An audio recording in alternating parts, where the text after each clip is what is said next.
నన్ను ఒకరు ఒక ప్రశ్న అడిగారు.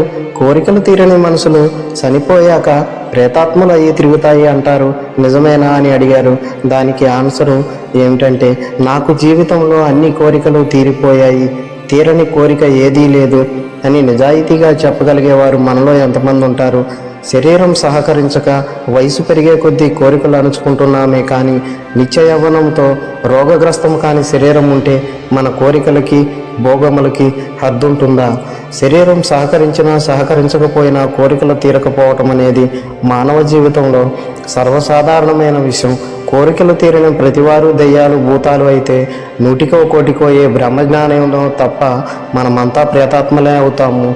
సావుకు ముందైనా తర్వాత అయినా మనిషిని ప్రమాదకరంగా మార్చేది కోరికలే. వాటిని అదుపులో పెట్టలేనిది తన బలహీనతే, వాటిని జయించలేని జీవితమే మన బలహీనత.